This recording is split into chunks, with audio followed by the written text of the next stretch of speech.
So we got Garfield elected president. Let's go and get to that. And I'm going to go pretty quick through this. Tomorrow we have a quiz on 799 to 820. How many questions would you like? 210. Okay. All right. 2, 10, 10. I'm not going to write 21,010 questions. Math is so easy. I don't know what's the big deal. It's what people complain. 2 plus 10 is what? 210, right? 6. It's easy. So, Garfield against. We got to this stalwarts, right? We got this. We got bloody shirt. Did we get the actual outcome of the election? Garfield was elected president. So we got to move pretty fast. Garfield was elected president. Green is Democrat, solid South, but Garfield swept the North. And so much of it was, still my party, my team, and voting against the Confederacy. The actual popular vote, 10,000 separated. But the Electoral College was a pretty solid victory for President Garfield. Now, Garfield came in as kind of half reformer. Remember, half-breeds wanted civil service reform. Stalwarts said no reform. He kind of split the fence on that, or straddled the fence on that. But did I mention that every single weekend, when he was a member of Congress and he did it as president, he would go home to Cleveland? I told you about that. See his kids, his wife and kids. We kept doing that all through his presidency. Well, part of the reason was he wanted to get away from Washington, D.C., because every Monday through Wednesday, people would start lining up and ask for government jobs and claim, I did this to help you get elected, give me this job. And they would come and knock on the White House door and ask for a job, which is so amazing to think about knocking on the White House door today. Yeah. His family, they didn't want to live there. They wanted to stay out. He had a little farm outside of it. Just went. And so get away from, basically get away from all those people seeking jobs. Yeah. I thought that was 13. Oh, because one of the electors voted for Garfield the rest of it. There's no under federal law the electors are voting. Now states can require them to vote. It's kind of a gray area. And so it happens occasionally. Most of the time no one cares because it has no real effect on the place. Now, Charles Guiteau was one of these people who wrote a couple letters to the editor in Cleveland.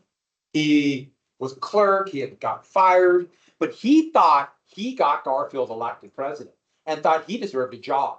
And Charles Guiteau followed Garfield to Washington, D.C.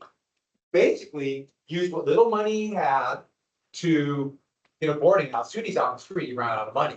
He would begin, and he would do with everybody else, line up at the White House door, demand a job. He actually saw Garfield twice. The second time, Garfield said, don't let this man in. Guiteau told him how I wrote letters to the editor of the Cleveland newspaper. I got you elected. And Guiteau believed he deserved to be the ambassador to France. Garfield had no idea who this guy was. And he started hanging around and then following him. And just 6 months into office, Guiteau followed Garfield to the train station. Now you might be thinking, shouldn't there be guards around the president, especially considering the fact that Lincoln was assassinated less than 20 years before this? They thought that was an aberration of the war. So he never had guards, he just would walk with friends and friends. Yeah. So I'm assuming Garfield was assassinated. Yeah. Really. So was the Secret Service like pretty after this? See, there was already a Secret Service, and the Secret Service was looking for counterfeiters. Yeah, they were. I remember that. And so they really didn't have any other police force in Washington, D.C. There were U.S. Marshals, but they were all out in the territories. And so they had no one else, so they started having the Secret Service do jobs right after this. So like before this was just like Nobody. In fact, he was considered like any other person. The idea of them shooting the president would have just thought that was ridiculous. It was an aberration of the war. Or remember, there's an assassination attempt on Andrew Jackson, but he was actually acquitted due to insanity. He thought Jackson was kept him from becoming king of France. There's nothing about France there, you notice? So he fired a black powder revolver into Garfield's back, hit him twice.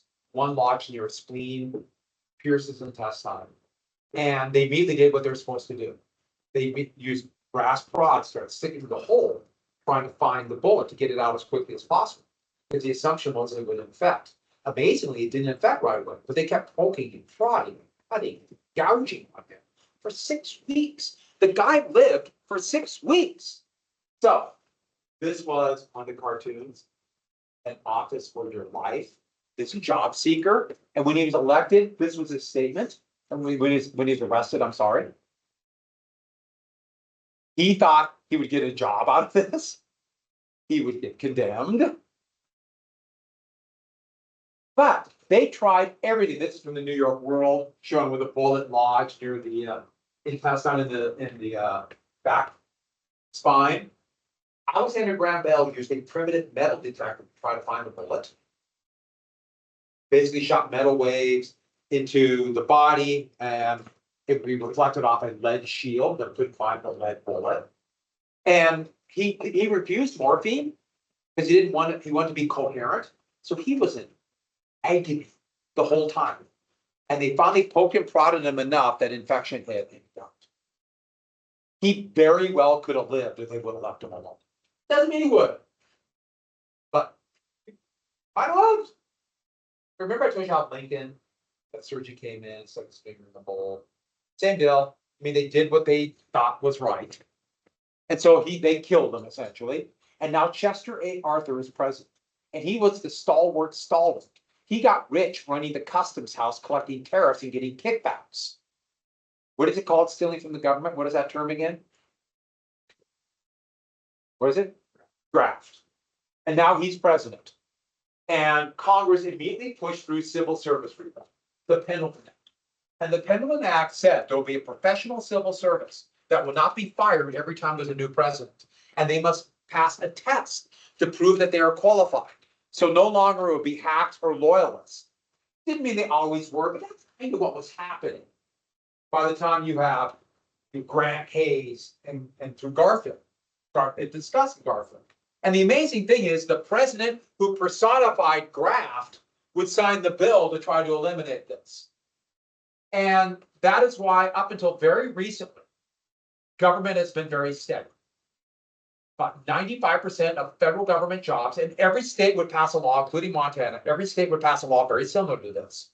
Almost all jobs, regardless of who the president, what party's in office, all these jobs remain the same hands.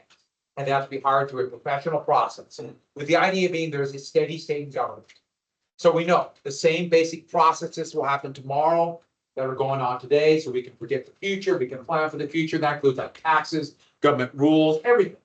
You know, the government has its finger in everything, from the value of money to regulation to the issuing of $6 trillion today. The only reason I mention it is today is that it clear, well, it's without a doubt violating the Pendleton Act. President Trump is claiming he's going to fire 2 million government workers.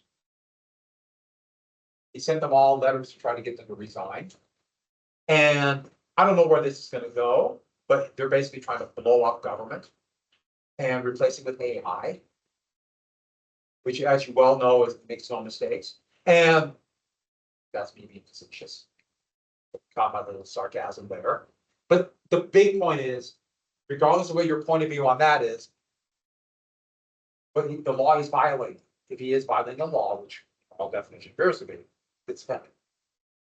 So I keep trying to relate it to the past. That's what's happening. Yeah. For that. Impeach is a political act.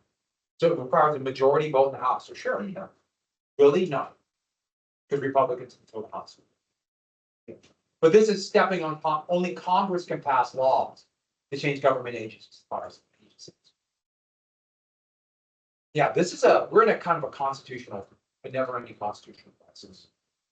This is a biggie. This is the biggest since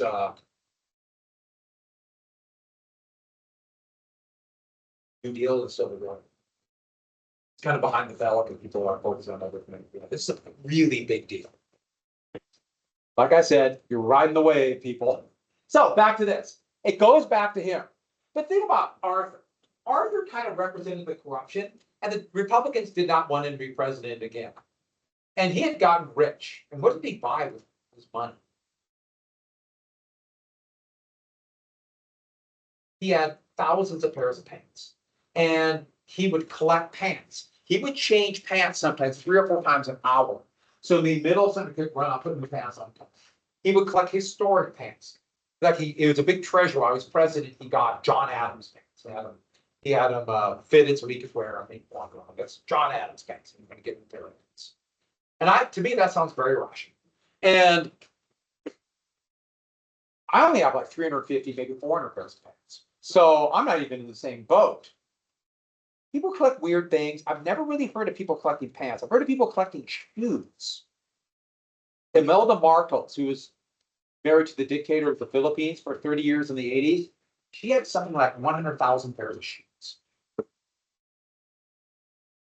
And we're talking expensive shoes. So, well, that's some people with too much money. Moving on. In 1884, then, the Democrats now really feel they have a chance. Grover Cleveland of New York was the perfect candidate. He was the absolute dark horse. In less than 2 years, he went from being private citizen to mayor of Buffalo to governor of New York to president. In less than 2 years. That's absolutely remarkable.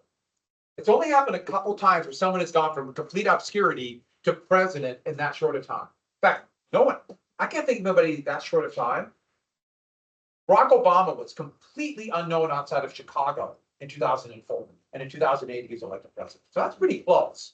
But it's kind of remarkable what happened. He got it by saying, I'm a reformer of these corrupt machines and the corrupt government. He believed in good government, AKA goo goo.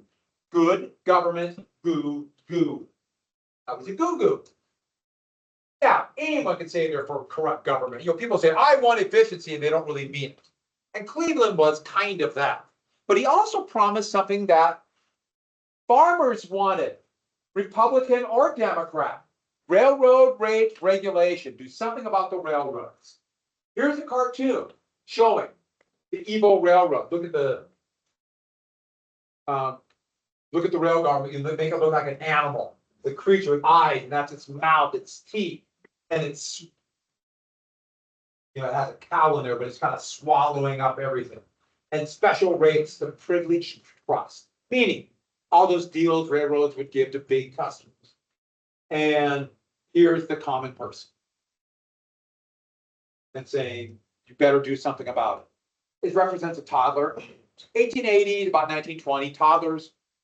The thought was that for toddlers from about, less than a year to maybe 4 years old, male or female, they should all dress the same. Kind of a white dress. Now, think about it, it's easy to clean. Have everyone the same. So it's either male, which is everybody, male or female, who would all dress the same. With the idea being, the thought was that giving strict gender roles to children would warp them later on. Let it come naturally. So they would all, male or female, be the same. In the 1920s, that would be blown up. And they said, no, men were becoming too weak. And men have got to be treated manly from day one. That's where you start getting the blue and pink for male and female. Men got to be men. Which is kind of an issue for men to this day. Yeah.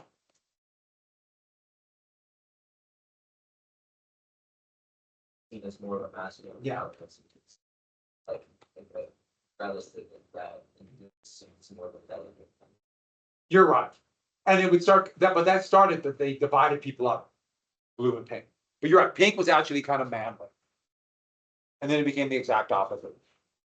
Hey, all this stuff is kind of made up by humans, so society changes. But that's a really good point. And he also said he would cut the tariff. So he's a free trader. Remember, tariffs raise all prices. And for example, the American steel industry was the biggest in the world. It didn't need protection anymore. But steel companies liked tariffs because it raised prices. Remember, tariffs raise all prices. This would be a big deal for American companies to globalization. And let's review. Who pays the tariff? Now, the people of the country pay the tariff, the importers. The country where the exporter comes from, they don't pay the tariff. The company exporting the goods doesn't pay the tariff. It's all paid within the country. Now, the argument is, if you make the competition more expensive, that will protect or at least start homegrown industry. Does it always work that way? It depends. But President Trump yesterday announced a new tariff on a 25% tariff on steel and aluminum. And since almost everything's made of steel, a little bit of steel, that will raise prices. But the big one was aluminum. We didn't have anybody here, but we had a few people with aluminum cans. There's already a shortage of aluminum cans. So you figure if you buy something in a can, it'll go up a quarter, 50 cents. Which is a lot. Yeah, it'll go up.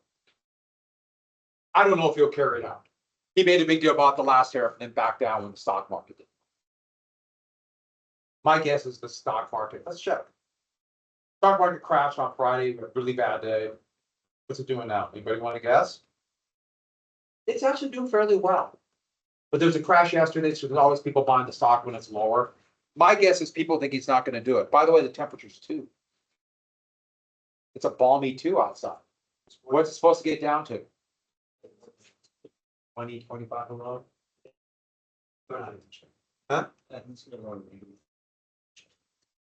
That's good. 1 million below with wind chill? What's that? Who loves cold? Really? 20 below, is that when you start feeling something, you still feel good. That's when yeah. I was actually shocked. I didn't realize it snowed until I got up either. Anyone get snow? Yeah, I got about an inch. How much? If you live out a little bit further, yeah. How much did you get? Oh, too much. Anyone get any more? Like one person got about 6. Okay, the Republicans ran James G. Blaine, Speaker of the House. He was one of the most powerful people in Washington, D.C., but he was tainted by that whole Fred Mobilier scandal. And he couldn't shake it. That scandal hung over him. And so, even though he felt, I am now deserving to be president, he had this issue. This is Garfield, this is Blaine. And because of this so-called corruption, there are a number of Republicans who began to lean towards this goo-goo faction of the Democrats, who are economically still almost as conservative as Republicans, but not quite. These Republicans who look at both, or kind of straddling the fence between Democrats and Republicans, were called mugwumps. A mugwump. So they're straddling the fence between Democrats and Republicans. This was meant to be an attack of them. So these are going to be Republicans who will vote for Cleveland. By the way, mugwump, imagine straddling a fence. Your mug is on one side, mug. Your wump is on the other side, mug, wump. And at first, it appears as though there are good issues in this election. Now, actually, decisions that government make about corruption, railroads, tariffs, at least that's something. But soon it evolved, like they always do, into personal attacks. And this is also a time of intense nativism, especially anti-Chinese immigrants at this time. We're coming to the Chinese Exclusion Act. And we'll come back to it. We'll get to that in just a little bit. One more thing. Grover Cleveland, and once again, I'm reluctant to say this, Grover Cleveland was the most eligible bachelor in America. I know, some of you will swoon, some of you will be jealous. Calm yourself, okay? But Grover Cleveland, it would be discovered, had a child out of wedlock. And you can see how this is going to become a campaign issue. They'll say he abandoned the child, which he did. But the Republicans came up with a very clever little rhyme. Now, the rhyming scheme is really complex. See if you can catch up, okay? It's Ma, Ma, where's my paw? Gone to the White House, ha, ha, ha. Yeah, that's a really complex rhyming scheme. The Democrats countered with James G. Blaine, the continental liar from the state of Maine. That's a little better, right? That's a winner, right? Hey, if you have to rhyme paw with ha, ha, ha, oh, well, it wasn't enough. Oh, one more thing. Cleveland hired a substitute during the Civil War. This might have been an issue earlier, but 1884, it wasn't an issue anymore. And so Uncle Grover was elected president. The popular vote was very close, but enough northern states, including Cleveland's home state of New York, went for him. And then the solid South all went Democratic. Popular vote very close. Cleveland won. And Democrats got a slight majority in the House, a little bit like today. It's going back and forth, like every election. Control the House and the Senate. Today it's doing that too. And so my great, great, great uncle has become president. I've become president. Yes, he is my great, great, great uncle, Uncle Grover. And I know what you're thinking. I'm making it up because I'm picking such a cool president. I know. Trust me. Pick a president to be my uncle. It probably would not have been. That, huh? Sound right.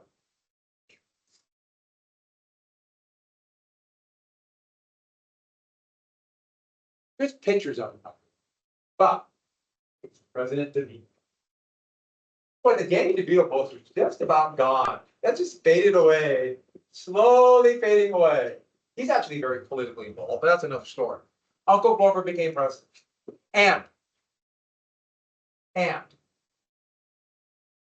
would get married for once. But let's go back to this. The good government stuff, once being president, Congress was stratified, nothing really happened. He did not push very hard. It was just talk. And his presidency very quickly became unpopular. One of the big reasons he did, is this pig. And as you can tell from this pig did not mess around.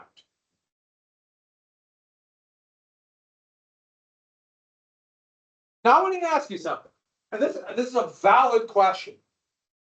Did he have a beef with the cow before or after the 18 beers?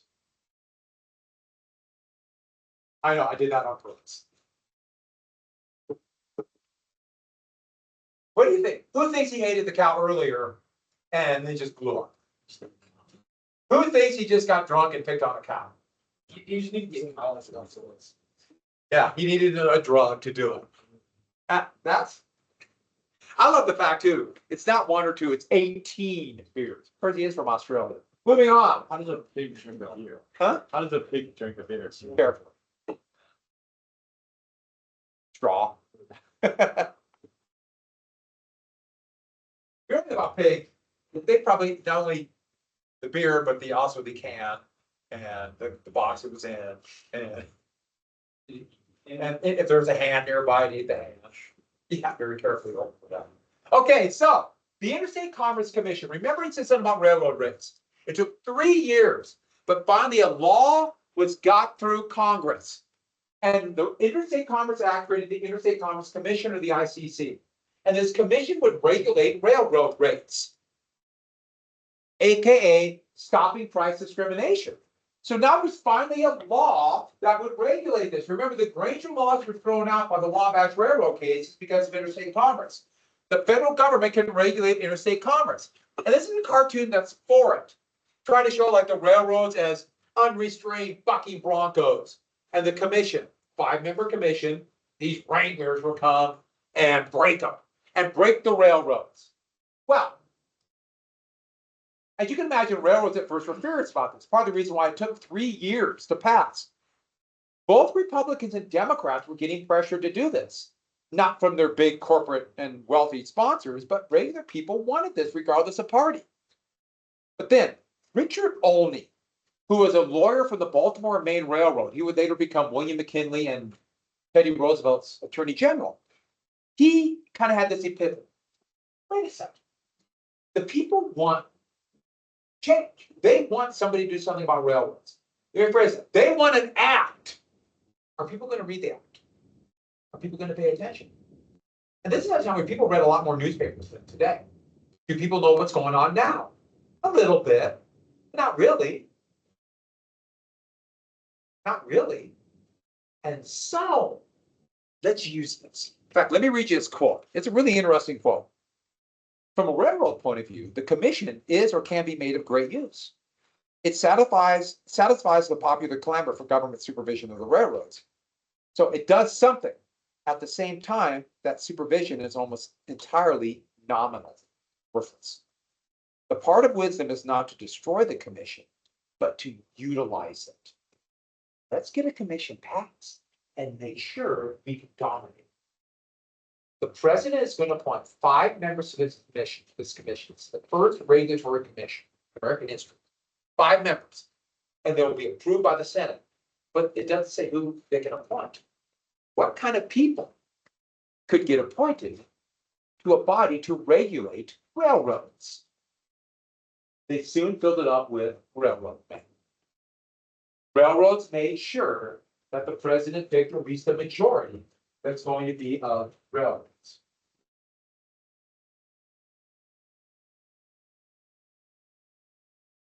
And so, with that, by Harrison's presidency, it was worthless. It was absolutely worthless. They filled with railroad men. And then the law was written so confusingly that it had no real power to enforce. It could really only suggest. And so people might hear, hey, we got railroad, something to regulate railroad rates. We're finally going to do something about it. And then it didn't do anything. Isn't this an effective way to have regulation to make sure it doesn't work? And this will be important. So when we start getting more conservative and liberal, conservative economics is opposed to regulation, for most regulation. Liberal economics want regulation to control capitalists, control monopolies, that sort of thing. And so there are regulatory bodies, but you can always tell conservative presidents it's when they put people on the regulatory body who won't regulate. And we've had mostly conservative presidents economically, so the regulatory bodies are a little bit shaky. And same thing would happen here. It took about 2 years for people to realize it was worthless. So, yes, we passed this. I should have. That's why, if you ever hear a law that says a reform, something reform, that's when you hide your wallet. Because it's probably not reform. You guys were all born when George W. Bush was president, right? Everybody was born 2007, 2008, right? So George W. Bush was president. His administration, one of his big initiatives was called the Clean Skies. Clean Skies, Clean Skies. Clean Skies, right? What's that going to do? Yeah, dramatically lower emission standards. So more pollutants will go in there. It did the exact opposite of what it said. For coal-fired plants, it lowered and made all states drop their emission standards so more pollutants would go. Why? He had ideological reasons to do it, but don't trust laws. Yeah. I didn't George W. Bush was favorite. A lot of his like campaign finances, these like Exxon, Shell. They gave him money because he was more ideologically predestined to a lot of more fossil fuel development. You're exactly right. So now you can say that's good policy or bad. That's another story. 1888, then Grover Cleveland's going to run for re-election. The Republicans nominated another man from Ohio, Benjamin Harrison. Harrison, his great grandfather, remember William Henry Harrison, the guy who died of cholera? Now, don't write this down yet. Harrison, another one of these elections that was going to be bitterly close. And when the actual election came out, Cleveland won the popular vote, but Harrison won the electoral college. Cleveland won the popular vote, Harrison won the electoral college. Almost forgot one thing. Add something for Cleveland, I almost forgot. Add one thing. Do you remember the law that was going to force tribal members to become, literally accept white farmers? It turned out to lead to massive poverty and over half the land on reservations owned by non-reservation members. Yeah, add down that Cleveland signed the Dawes Act. That was going to be Cleveland's great humanitarian effort towards American Indians. It turned out to be an absolute disaster. So, the Dawes Act.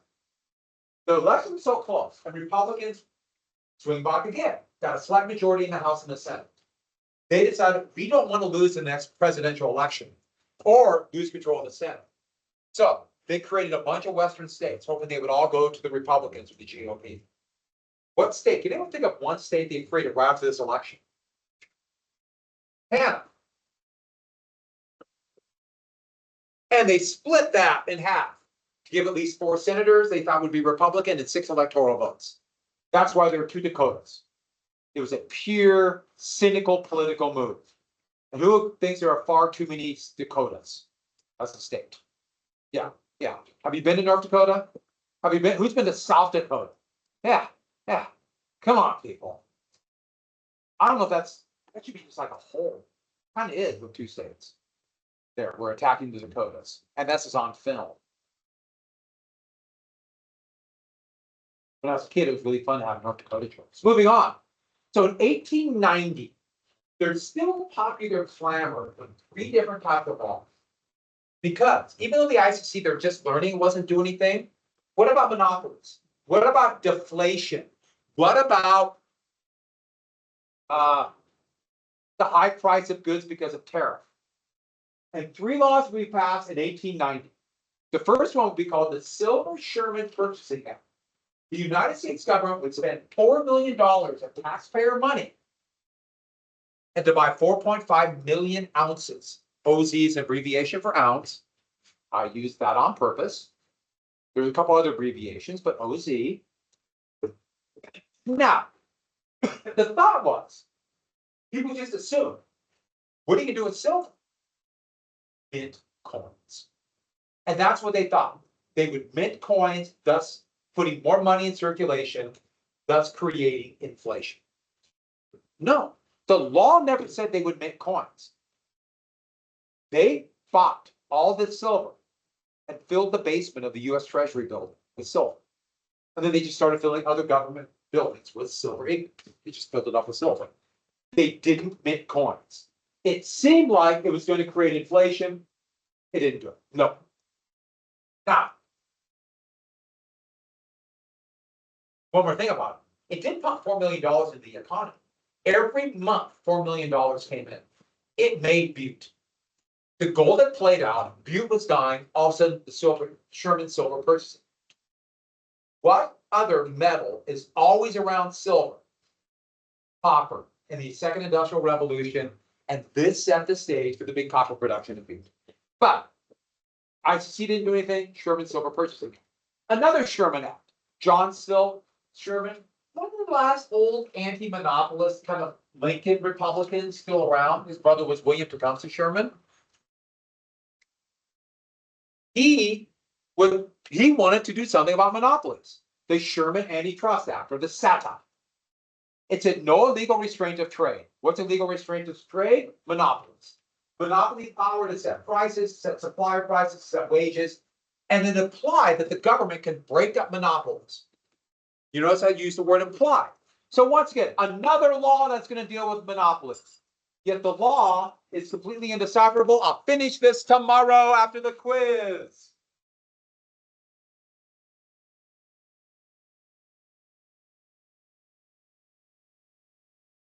You don't